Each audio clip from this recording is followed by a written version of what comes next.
నారాయణ సమారంభాం శంకరాచార్య మధ్యమాం అస్మదాచార్యపర్యంతాం వందే గురు పరంపరాం. సిద్ధగురు పరంపరకు ప్రణామాలు సమర్పిస్తూ ఉన్నాను. సాధనలో జపం, హోమం, ధ్యానం ఇలా చెప్పబడ్డాయి. వాటిలో మరొక విభాగం ఒకటి ఉన్నది.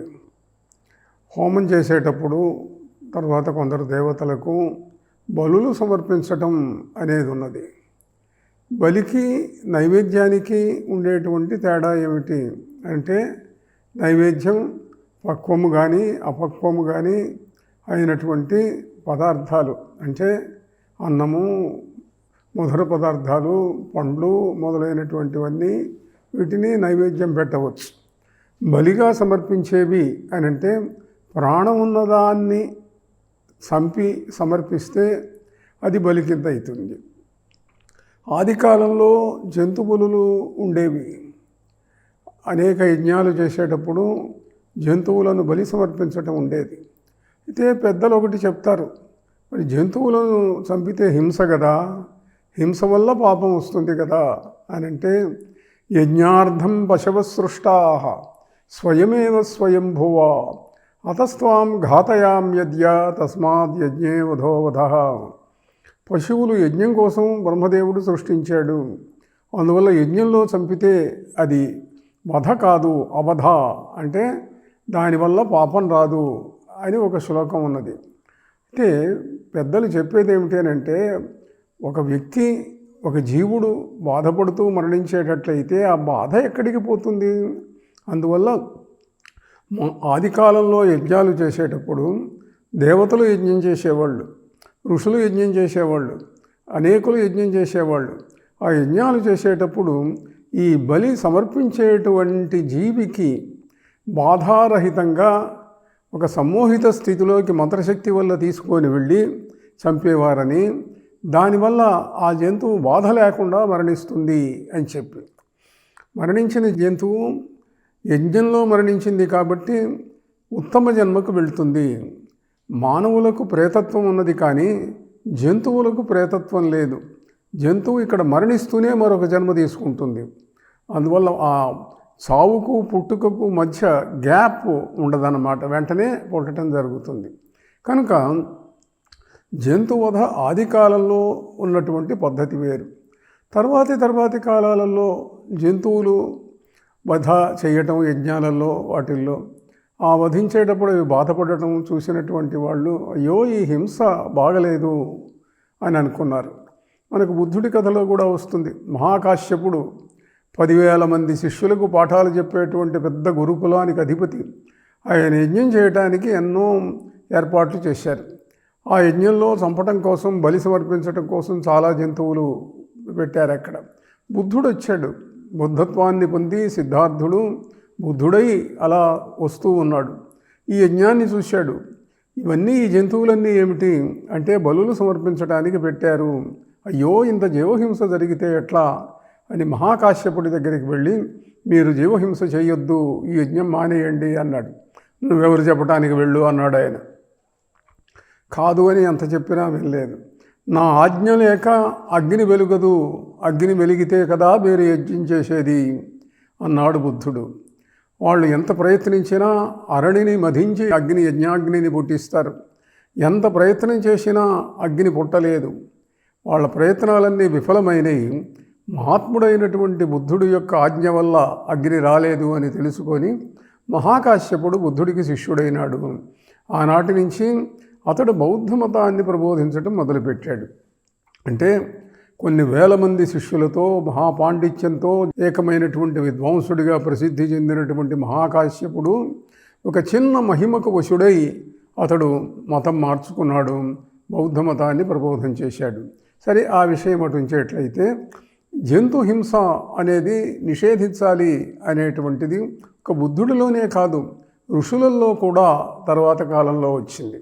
దేవతలకు యజ్ఞాలలో, గ్రామదేవతలకు అనేక చోట్ల బలులు ఇవ్వటం అనేది ఒకప్పుడు బాగా జరిగేది. బలులు ఇవ్వటం అన్న ప్రశ్న, దేవతలకు బలులు ఇవ్వటం దేనికి అని అంటే, చాలా కాలంగా పూర్వకాలంలో ఆ సంప్రదాయం ఉండేది.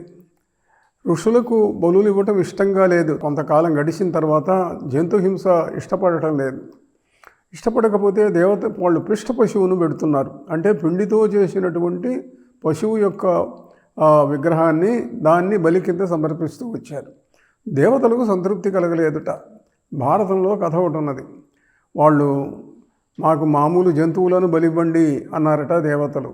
ఇవ్వము, మేము పిష్ట పశువులనే ఇస్తాము అని అంటే ఇద్దరి మధ్య వివాదం వచ్చి ఆ రోజుల్లో అంటే 5000 సంవత్సరాల కింద వ్యాసుని తల్లి అయినటువంటి సత్యవతీదేవి యొక్క తండ్రి వసుమహారాజు భూమిని పరిపాలిస్తూ ఉన్న కాలంలో జరిగినటువంటి కథ ఇది.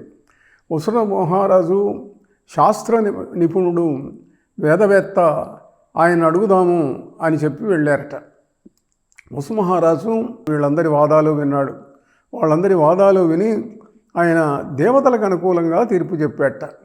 తీర్పు చెప్తే ఋషులకు కోపం వచ్చి హింసను ప్రోత్సహిస్తావా, నువ్వు అధఃపతితుడివై పాతాళమున పడిపోదువుగాక అని చెప్పించారు.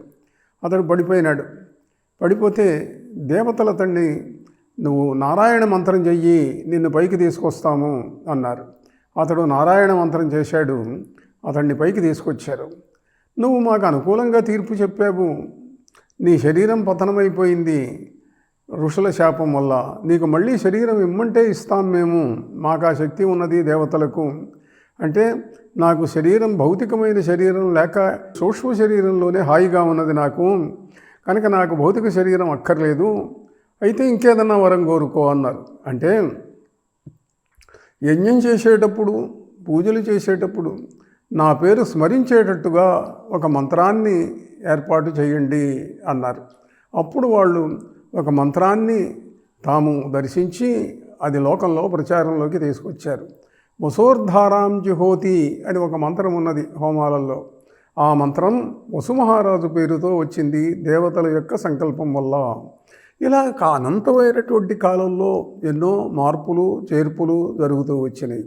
ఏదైనప్పటికీ కూడా ఋషులు జంతుహింస అనేటువంటిది మానేయాలి అని సంకల్పించారు.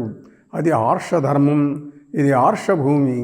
కనుక దేవతలు కూడా ఇప్పుడు ఋషుల యొక్క తపశ్శక్తి వల్ల, ఋషుల సంకల్ప శక్తి వల్ల వాళ్ళు పిష్ట పశువుల బలితోటే సంతృప్తి చెందుతూ ఉన్నారు.